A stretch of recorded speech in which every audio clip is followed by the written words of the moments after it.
다음으로 이 사건 전성배 관련 발언이 공직선거법 제250조 제1항의 허위사실 공표에 해당하는지 여부에 관해서 살펴보겠습니다.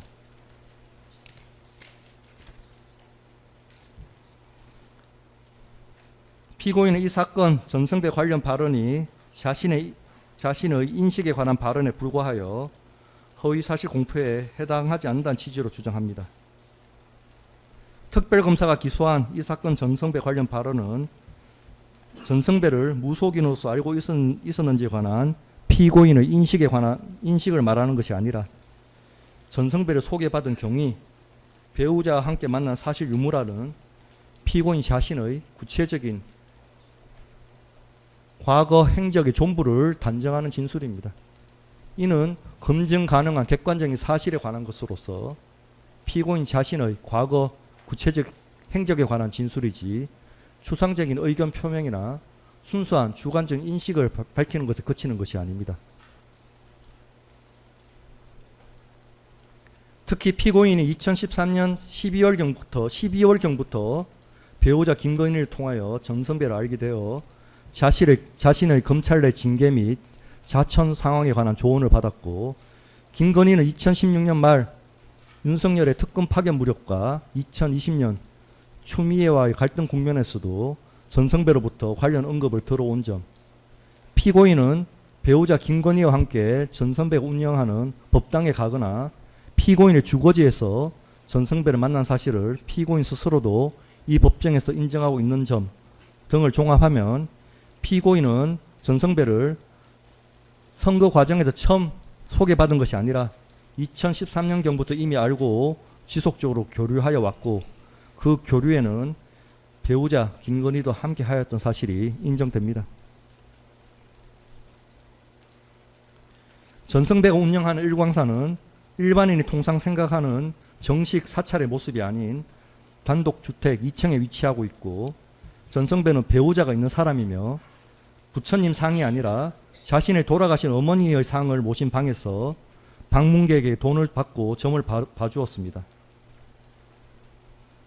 김건희는 이준수로부터 전성배를 점술적 성격을 전제로 한 인물로 소개받았고, 전성배가 실제로 한 언급 역시 인물의 운세나 관계의 기륭을 논하는 것으로 일반인이 생각하는 불교적 조언과는 성격을 달리합니다. 이러한 사정들에 비추어 보면 전성배는 통상적인 불교 성녀와는 구분되는 점술적 방식으로 조언을 하는 성격을 가진 인물로 봄이 타당합니다. 피고인이 검찰 내부 징계를 받은 무렵부터 배우자 김건희와 함께 전성배를 만나온 사실은 피고인 자신이 이 법정에서 인정하고 있는 것으로서 이는 다른 사람의 전언이 아니라 피고인 자신이 직접 겪은 경험이어서 착오를 일으킬 여지가 적습니다.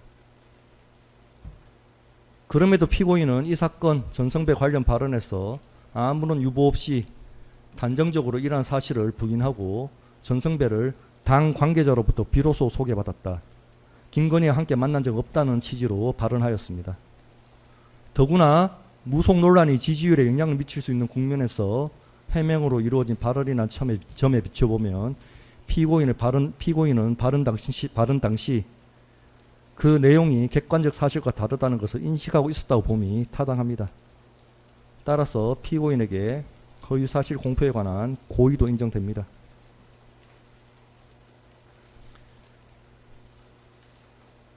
이와 같이 전성배가 통상적인 불교 성녀와 구분되는 점술적 성격이 인물이었던 이상 대통령 선거 후보자가 배우자 김건희와 함께 이러한 인물과 장기간 친분 관계를 유지하며 개인적, 정치적 처지에 관한 조언을 받아왔는지 여부는 후보자가 국정 운영에 있어 합리적 판단이 아닌 비공식적 영향력에 의존할 가능성과 직결되는 사항으로서 후보자의 자질, 성품, 능력 등에 관련하여 선거인의 후보자에 대한 공정한 판단에 영향을 줄 만한 행위에 해당됩니다. 그렇다면 이 사건 전성배 관련 발언은 공직선거법 제250조 제1항이 규정한 허위사실 공표죄에 해당됩니다. 이에 대해서 피고인과 변호인은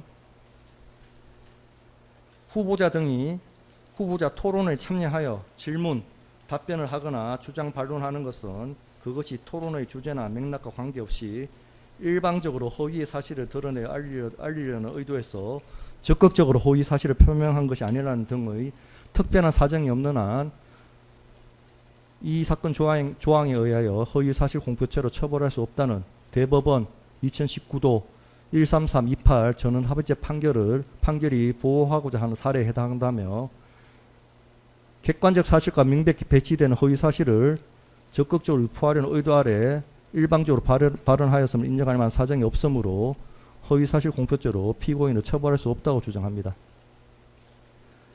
그러나 위 대법원 판결의 법리는 공직선거의 후보자 등이 후보자 토론회의 토론 과정 중에서 한 발언에 관한 것으로서 후보자 토론회가 일방적인 연설 등과 달리 참여 기회, 발언 순서, 발언 시간 등이 정해져 후보자 간 균형이 보장되고 후보자 사이에서 질문과 답변, 주장과 반론에 의한 공방이 제한된 시간 내에서 즉흥적, 계속적으로 이루어지게 되므로 그 표현의 명확성에 한계가 있을 수밖에 없는 상황임을 전제로 한 것입니다. 그런데 이 사건 변호사 관련 발언이 이루어진 관훈클럽 초청 토론회는 명칭이 토론회이긴 하나 피고인만이 후보자로 초청되고 언론인으로 구성된 패널들의 질의에 피고인이 답변하는 형식이었으며 이 사건 전성배 관련 발언이 이루어진 기자들과의 인터뷰는 애초에 상대 후보자와의 공방 구도를 전제하는 후보자 토론회에 해당하지 않습니다. 따라서 이 대법원 판결의 법리가 이 사건에 그대로 적용될 수는 없기 때문에 이 부분 주장은 받아들이지 않습니다.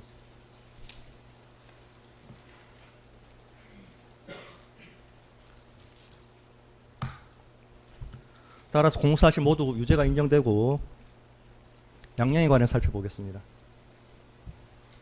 법률상 처단형의 범위는 징역 1개월에서 7년 6개월입니다. 양형 기준에 따른 공고형의 범위는 징역 8개월에서 3년까지 공고하고 있습니다.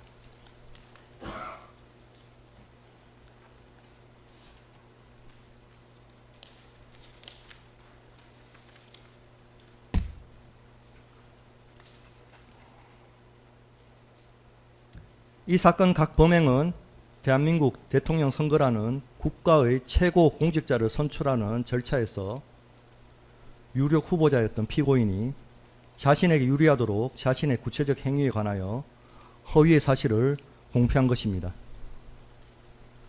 공직선거법 제250조 제1항의 허위사실 공표죄는 선거인이 후보자에 대한 정확한 판단 자료를 가지고 올바른 선택을 할 수 있도록 보장하기 위한 것인데 이 사건과 같이 후보자 본인이 직접 토론회나 인터뷰 등 파급력이 큰 공개된 자리에서 허위의 사실을 공표하는 경우 선거인의 의사결정에 미치는 영향은 매우 큽니다.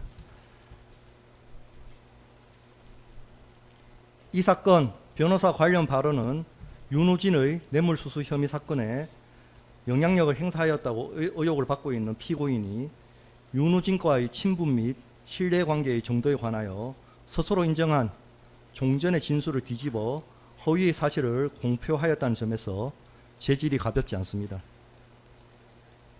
이 사건 전성배 관련 발언은 피고인이 2013년경부터 친분관계를 유지하며 자신의 개인적, 정치적 처지에 관하여 반복적으로 조언을 받아온 인물과의 관계를 마치 선거 과정에서 우연히 소개받은 것처럼 전면적으로 부인한 것입니다. 이는 후보자가 국정 운영에 있어 합리적 판단이 아닌 비공식적 영향력에 의존할 가능성이 있는지에 관한 것으로서 유권자의 관심이 대단히 높았던 사항에 관하여 허위의 사실을 공표한 것으로서 그 재질이 매우 무겁습니다. 피고인은 이 사건 각 범행 이후 실시된 제20대 대통령 선거에서 당선되었습니다.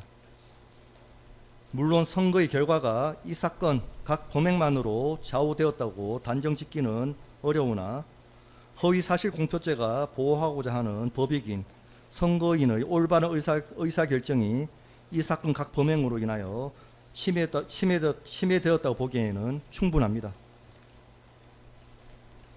이러한 사정들과 그 밖에 피고인의 연령, 지위, 성행 환경, 범행의 동기, 수단과 결과, 범행 후의 정황 등 기록 및 변론에 나타난 여러 양형 조건을 두루 참작해서 추문과 같이 형을 정하였습니다. 예, 피고인이 일어나셨고요. 예, 다음과 같이 판결 선고하겠습니다.